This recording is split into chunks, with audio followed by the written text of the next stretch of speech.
देखिए, घर बनाने की कैसी कैसी फ्यूचर टेक्नोलॉजीज अपना रहे हैं दुनिया के कई बड़े देश।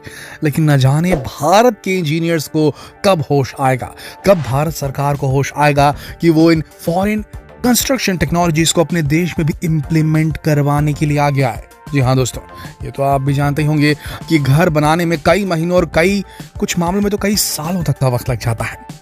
जिंदगी भर की पाई पाई लग जाती है। ऐसे में आज ऑर्डर करें और कल आपका घर रहने के लिए तैयार हो जाए तो कैसा रहेगा। जी हाँ, ऐसा पॉसिबल है। भारत में नहीं, अभी तो नहीं, लेकिन अमेरिका में, क्योंकि अमेरिका की कंपनी ये कमाल कर रही है और 24 घंटे से भी कम वक्त में कस्टमर्स की ऑर्डर पर उन्हें पसंदीदा घर बनाकर डिलीवर कर रही है। ये कमाल है 3D प्रिंटिंग का। अब ये कौन सी तकनीक है, ये तो हम आपको डिटेल में बताएंगे ही। साथ ही में घर बनाने की और भी कई फ्यूचर टेक्नोलॉजीज के बारे में आप इस वीडियो में जानेंगे। तो चलिए शुरू करते हैं हमारा आज का इंटरेस्टिंग वीडियो। डिंसल स्ट्रक्चरल वॉलिंग। डिंसल स्ट्रक्चरल वॉलिंग एक परमानेंट फ्रेमवर्क सिस्टम है जिसे कंक्रीट से भरा जाता है और फिर वो एक ठोस दीवार बन जाता है। जी हाँ, देखिए, यहाँ दीवार खड़ी करने के लिए किसी भी तरह की ईंट या पिलर की जरूरत नहीं होती। बस इन स्ट्रक्चरल फॉर्म वर्क को घर के आकार और साइज के अकॉर्डिंग खड़ा कर दिया जाता है और फिर इसमें कुछ इस तरह से मिक्स कंक्रीट को भरा जाता है और जब ये सूख कर अपना आकार ले लेता है तो फिर इन फॉर्म्स को हटा दिया जाता है। इसकी खासियत यह है कि जहां इस टेक्नोलॉजी के इस्तेमाल से इमारत को बनाने में समय कम लगता है तो वहीं खर्च भी कम आता है, क्योंकि इन फॉर्म वर्क को एक जगह से दूसरी जगह तक लाने में भी किसी क्रेन या बड़ी गाड़ी की जरूरत नहीं पड़ती। आपको बता दें कि इस टेक्नोलॉजी को University of New South Wales और यूनिवर्सिटी ऑफ टेक्नोलॉजी सिडनी ने मान्यता दे दी है और दुनिया के कई देश इसे इस्तेमाल भी कर रहे हैं। बताया जाता है कि डिंसल स्ट्रक्चर से बनी इमारतें 9 मैग्नीट्यूड तक के अर्थक्वेक को, भूकंप को भी झेल सकती है और हाँ, इस तकनीक का इस्तेमाल आपकी कंस्ट्रक्शन कॉस्ट को 5 गुना तक कम भी कर सकता है। वाह, फिर तो ये टेक्नोलॉजी भारत में भी जरूर इस्तेमाल की जानी चाहिए। लेकिन कब कब आएगा भाई भारत में? पता सबको है, हम वीडियो बना रहे हैं, लेकिन हमारे इंजीनियर्स कर रहे हैं भैया जाओ देखो, दूसरे देशों में जाके देखो और ये लाओ टेक्निक भारत में, पैसा बचाओ, भारत के लोगों का समय कम करो कंस्ट्रक्शन का। सुन रहे भाई साहब, आगे बढ़ते हैं। 3D printing. क्या ऐसा हो अगर आप अपनी पसंद के घर का डिजाइन चुने, वो केवल 24 घंटे में बनकर तैयार हो जाए? सुनने में बात भले किसी जादू से कम न लगे, लेकिन 3D प्रिंटिंग टेक्नोलॉजी की मदद से अमेरिका की एक टेक्नोलॉजी कंपनी ऐसा कर रही है। दरअसल 3D होम प्रिंटर एक हाई टेक्नोलॉजी से लैस मशीन होती है। इस मशीन को रोबोट के जरिए ऑपरेट किया जाता है। इस मशीन को कंप्यूटर के जरिए जोड़ना होता है, फिर कंप्यूटर पर घर का 3D डिजाइन बनाना होता है, अपलोड करना पड़ता है। इसके बाद कंप्यूटर से मशीन को कमांड दिया जाता है।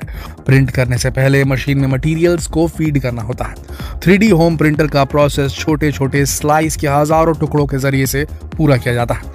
जब मशीन से प्रिंट किया जाता है तो टुकड़े एक दूसरे से जोड़ते चले जाते हैं। ये टुकड़े एक साथ जुड़कर एक सॉलिड हिस्से का रूप ले लेते हैं। इस तकनीक का इस्तेमाल कर बड़े से बड़े कंस्ट्रक्शन के काम को बहुत कम समय में पूरा किया जा सकता है। प्रिंट के समय ही दीवार में पानी की पाइपलाइन और इलेक्ट्रिक वायरिंग का काम पूरा हो जाता है। घर में इस्तेमाल होने वाली अलग अलग दीवारों, छत, विंडोज को बनाने का काम इस मशीन से बारी बारी से किया जाता है।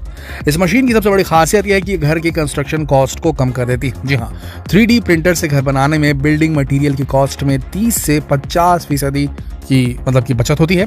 टाइम में 50 से 70% की बचत होती है और लेबर कॉस्ट में, क्योंकि लगभग सारा काम तो मशीनें ही कर रही है, 50 से 80% तक लेबर कॉस्ट में भी कमी आ जाती है। जहां तक सेफ्टी की बात है तो 3D होम प्रिंटर से बने घर पूरी तरह से सेफ माने गए हैं। इसकी वजह होती है कि घर बनाने से पहले उसका नक्शा CAD सॉफ्टवेयर के जरिए कंप्यूटर पर फीड कर दिया जाता है, इसलिए बिल्डिंग का स्ट्रक्चर में कोई खामी नहीं होती। अब इसमें और डेवलपमेंट की जरूरत है, लेकिन यार भारत में इतने जुगाड़ू लोग रहते हैं जो एक हॉलीवुड मूवी के बजट में मंगल तक यान भेज देते हैं। तो भाई हमारे IITs वाले कहाँ हैं? इन्हें ये काम क्यों नहीं दिया जा रहा है इस टेक्नोलॉजी को डेवलप करने का? भारत यहाँ फंडिंग क्यों नहीं करता? यहाँ फंडिंग करेगा तो भारत एक डेवलपिंग नेशन है, ना कि एक डेवलप्ड नेशन।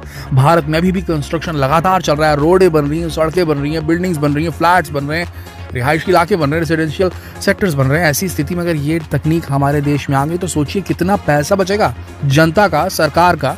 वो पैसा सही जगह इस्तेमाल हो सकता है, बिजनेसेस में इस्तेमाल हो सकता है, बच्चों की पढ़ाई में इस्तेमाल हो सकता है, शादी ब्याह में परिवार के इस्तेमाल हो सकता है। तो भैया ये टेक्नोलॉजी भारत में लाकर हमारे जुगाड़ू दिमाग वाले वैज्ञानिक जो हैं, IITian जो लड़के लड़कियां हैं, भैया करो ना इसको डेवलप। क्या कर रहे हो आप लोग यार? करो ना यार, बचाओ ना पैसा देश का। ऐसे भी मंदी आ रही है, सुनाई में आ रहा है। आगे बढ़ते हैं। Future smart homes. आपने तो सुना ही होगा कि दीवारों के भी कान होते हैं। अब ये बात भले ही मुहावरे के रूप में कही जाती है, लेकिन भविष्य में ये मुमकिन हो जाएगा। अमेरिका में वैज्ञानिक ऐसे सिस्टम्स को बनाने पर काम कर रहे हैं जो घर को स्मार्ट होम में तब्दील कर सके। अभी भी कुछ गैजेट्स हैं जो लगभग स्मार्ट होम में तब्दील कर देते हैं, एलेक्सा और ये सब जो स्मार्ट स्विचेस वगैरह, ऑटोमेटिक ऑन होना ऑफ होना, मुंह से बोलने से मतलब आवाज़ से वॉइस मॉड्यूलेटेड जो हो रहा है वो होते हैं। लेकिन आने वाले टाइम में कंप्लीट स्मार्ट होम बनेंगे। ये स्मार्ट होम आपकी एक्टिविटी के हिसाब से एडजस्ट हो जाएंगे। ये घरों की दीवारों और फ्लोर में लगे हिडन सेंसर से पॉसिबल होगा। मतलब कि इस बार सेंसर्स पूरी दीवारों में लगाए जाएंगे, फ्लोर में लगाए जाएंगे ड्यूरिंग कंस्ट्रक्शन। तो ये ओरिजिनल स्मार्ट होम बन जाएंगे। फ्यूचर स्मार्ट होम्स के लिए सिस्टम विकसित करने वाली team case western reserve university के रिसर्चर हैं। ये लोग ऐसे सिस्टम पर काम करें जो किसी बिल्डिंग में रहने वाले लोगों और जानवरों के वाइब्रेशन, साउंड से लेकर स्पेशल एक्टिविटीज या मूवमेंट्स को रीड कर सके। रिसर्च के मुताबिक ये भी प्लानिंग है कि सिस्टम मौजूदा इलेक्ट्रिकल फील्ड में होने वाले किसी भी बदलाव को डिटेक्ट कर सके। हालांकि अभी स्मार्ट होम्स की टेक्नोलॉजी को पूरी तरीके से डेवलप और अफोर्डेबल होने में वक्त लगेगा। रिसर्चर्स का कहना है कि फ्यूचर स्मार्ट होम्स में कैमरों की जरूरत नहीं होगी। इनकी दीवारों और फ्लोर्स में कुछ छोटे हिडन सेंसर्स होंगे जिनसे घर आपकी एक्टिविटी के हिसाब से अपने आप को एडजस्ट कर लेगा, जो उनके बिना कहे उन्हें सुन सके। रिसर्चर्स का मानना है कि एक नया सिस्टम काफी मायनों में प्रॉफिटेबल होगा। इसका पहला फायदा बिल्डिंग के लिए एनर्जी इफिशिएंसी का होगा। मतलब आप रूम में हो तो अपने आप लाइट जल रही है, रूम से बाहर निकले आप ऑटोमेटिकली रूम को पता चल गया, रूम के सेंट्रल नर्वस सिस्टम को पता चल गया, सेंट्रल सिस्टम को पता चल गया कि भैया बंदा रूम में नहीं है, कोई भी रूम में नहीं, लाइट वाइट टीवी पंखा सब बंद कर डालो। तो यहाँ पर एनर्जी इफिशिएंसी तो आएगी, खासकर लाइटिंग और हीटिंग में। इसकी वजह से सिस्टम इंसानों के एक कमरे से दूसरे कमरे में जाने के हिसाब से एडजस्ट होगा। ऐसे में बिजली बचेगी। दूसरा ये हो सकता है कि बिल्डिंग की स्ट्रक्चरल इंटीग्रिटी और सेफ्टी को ट्रैक कर सकेंगे। जैसे कि चीज़ें भूकंप तूफान के मामले में काफ़ी मायने रखती है, जहाँ पर ये ज़्यादा आते हैं तो उस जगह पे भैया वो अपने आप को एडजस्ट कर सकता है, लॉक वॉक कर लेगा। तो ये स्मार्ट होम ऐसा है कि आप घर से बाहर निकले, घर ने अपने आप को लॉक कर लिया। आपको दरवाजा बंद करे, मैंने कुंडी लगाई थी कि नहीं लगाई थी, गीजर का बटन बंद किया था कि नहीं किया था, टीवी का बटन ऑन तो नहीं छोड़ दिया था, अरे वॉशिंग मशीन से कपड़े निकाले थे कि नहीं निकाले थे, बंद तो नहीं किया था उसे, बंद किया था कि नहीं किया था। ये सब चीज़ें आपको सोचनी नहीं पड़ेगी। वो स्मार्ट होम आपका पूरा काम अपने आप कंप्लीटली कर देगा, ये ऑटोमेटिक हो जाएगा।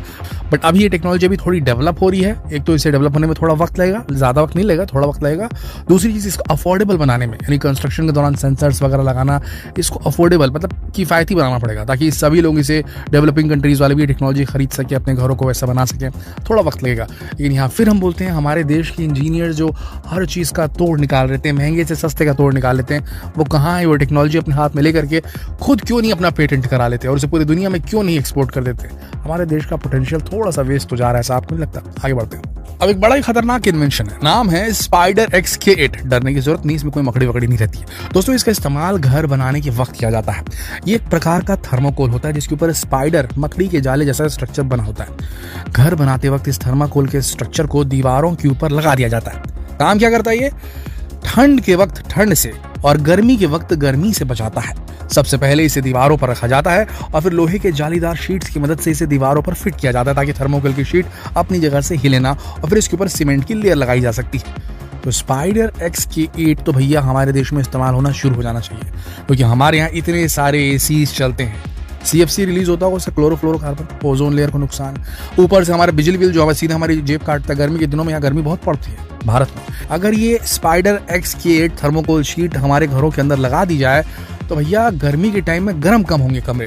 ये बिल्कुल हमारे देश में लागू करना चाहिए, जहाँ पर एनर्जी सेक्टर अभी काफ़ी ज़्यादा घाटे में जा रहा है देश का। तो यहाँ पर ज़रूरत है इस चीज़ की, इसको तो यूज़ करना शुरू कर देना चाहिए भारत में। आगे बढ़ते हैं। टाइबॉट एक अमेरिकी रोबोट सिस्टम है जिसे स्पेशली कंस्ट्रक्शन के काम के लिए इस्तेमाल में लाया जाता है। बता दें, इस अमेरिकी रोबोट का इस्तेमाल कंस्ट्रक्शन के लिए साल 2021 में किया गया था। फ्लोरिडा में एक ब्रिज बनाने के लिए एक दिन में 11,044 टाइल्स लगाने का काम किया जाना था, एक दिन में, और इसके लिए 1 घंटे में करीब 1100 टाइल्स लगाए जाने थे। और आपको जानकर हैरानी होगी कि इस रोबोट ने इस काम को बखूबी किया। जी हाँ, आप देख सकते हैं कि इस टाइबॉट रोबोट के मैन्युफैक्चरर्स का यह दावा है कि रोबोट बहुत ही एक्यूरेसी के साथ अपने काम को पूरा करता है। बता दें कि कंपनी की ओर से इस रोबोट को खरीदने और रेंट पर देने, इन दोनों की फैसिलिटी अवेलेबल है। अब ये टाइबॉट जैसा रोबोट अगर भारत में मैन्युफैक्चर कर लिया जाए मेक इन इंडिया के तहत, तो एक बात तो आपको मालूम है ना, आजकल काम करवाने के लिए लेबर कितनी मुश्किल से मिलते हैं। सरकारी योजनाओं के लिए भी लेबर सही से नहीं मिल पाते हैं। तो ऐसी स्थिति में अगर ये टाइबॉट आ जाएगा तो वहां पर लेबर के बगैर तो लेबर की कॉस्ट कम हो जाएगी, कम टाइम पे गवर्नमेंट कंस्ट्रक्शन जो होता है कम से कम वो तो फास्ट होगा, जो सालों साल ले लेता है। बिल पास होता है, उसके बाद काम करने आ रहे हैं तो कंस्ट्रक्शन वाला काम कर रहा है, कॉन्ट्रैक्टर काम कर रहा है, यहाँ गलती वहाँ गलती, लेट, एटलीस्ट ये लेट होने वाला प्रोसीजर तो कम से कम हो जाएगा, लेबर कॉस्ट कम लेगी, सरकार ज़्यादा डेवलपमेंट कर पाएगी। ये भारत में नहीं होना चाहिए क्या दोस्तों? ये सारी चीज़ें हमने जो आपको बताई ये ऑलरेडी अवेलेबल है और हमको नहीं लगता कि ये चीज़ें बिल्कुल ज्ञात नहीं होगी हमारे देश के इंजीनियरिंग गुरुज को, उनको मालूम है। पर इन टेक्नोलॉजीज़ को भारत में इम्प्लीमेंट करने के लिए बड़े लेवल पे पुश की ज़रूरत है, सहायता की ज़रूरत है, मदद की ज़रूरत है। अब वो समय आ गया कि भारत को अगर सुपर पावर बनना है